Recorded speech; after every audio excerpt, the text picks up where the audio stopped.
အားလုံးပဲမင်္ဂလာပါကျွန်တော်ဒီနေ့ရောက်ရှိနေတဲ့နေရာလေးကတော့မြန်မာနိုင်ငံဒေသအစည်းအရုံးကနေကြီးမှုကျင်းပတဲ့ကျွန်တော်တို့ဒီမန္တလေးငလနိုင်တဲ့ပြည်သူများကိုပြန်လည်ထူထောင်ရေးရန်ကုန်ပွဲကိုရောက်ရှိနေတာဖြစ်ပါတယ်ကျွန်တော်တို့ပထမတစ်ချိန်ရဆိုလို့ရှိရင်ကျွန်တော်တို့အနေနဲ့ကိုယ်တိုင်ကိုကြဂီတနဲ့ဖျော်ဖြေပြီးရန်ကုန်ဂီတအဖွဲ့ဆိုပြီးတော့ဖျော်ဖြေပြီးသွားလို့ကျွန်တော်တို့အလူငွေများကိုပထမတစ်ချိန်လှူဒန်းပြီးဖြစ်ပါတယ်အခု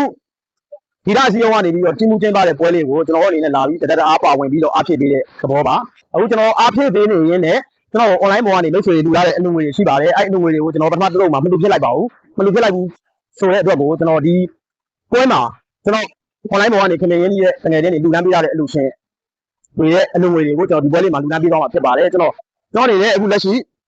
အလူရှင်စည်ရင်းလေးကိုကျွန်တော်တစ်ချက်ပြောပြပါမယ်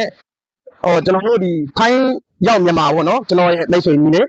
ကိုကျော်လင်းဝင်မိသားစုကနေပြီးတော့အလူငွေ4000ကျပ်ကိုလူလမ်းပေးတာပါတယ်ပြီးတော့ကျွန်တော်ရဲ့ကျွန်တော်တို့တပည့်လေးကိုဖြိုးကနေပြီးတော့ကိုဖြိုးမိသားစုကနေပြီးတော့အလူငွေ3000လူလမ်းပေးတာပါတယ်ပြီးတော့မက်မီနေဝင်းနဲ့မက်မီနေအေးတငယ်ချင်းမိသားစုကနေပြီးတော့အလူငွေ9000ကျပ်ကိုလူတန်းပေးကြပါတယ်အားလုံးစုစုပေါင်း3,200,000ကျပ်ကိုကျွန်တော်ဒီမှာဒီကပွဲမှာကျွန်တော်ပြန်ပြီးတော့ကျွန်တော်လှူပေးပါမယ်ကျွန်တော်နောက်ထပ်လည်းရန်ကုန်ပွဲလုပ်ဖို့အတွက်ကိုအစီအစဉ်တွေရှိပါတယ်နော်အချိန်တွေပေးခဲ့မယ်ဆိုလို့ရှိရင်ဆက်လက်ပြီးတော့ကျွန်တော်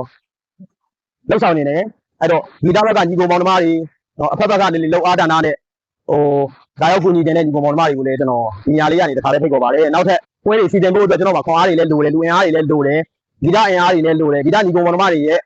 စပင်းတွေအများကြီးလိုပါတယ်ကျွန်တော်ဆက်လက်လောက်ဆောင်နိုင်ဖို့အတွက်ကိုအားလုံးကိုကျွန်တော်ဖိတ်ခေါ်ပါတယ်ကျေးဇူးပြုပြီးတော့ကျွန်တော်ရဲ့အကောင့်မှာလာရောက်ပြီးတော့ဆက်သွယ်ပေးဖို့အတွက်ကိုကျွန်တော်ဖိတ်ခေါ်ပါတယ်အားလုံးကိုကျေးဇူးတင်ပါတယ်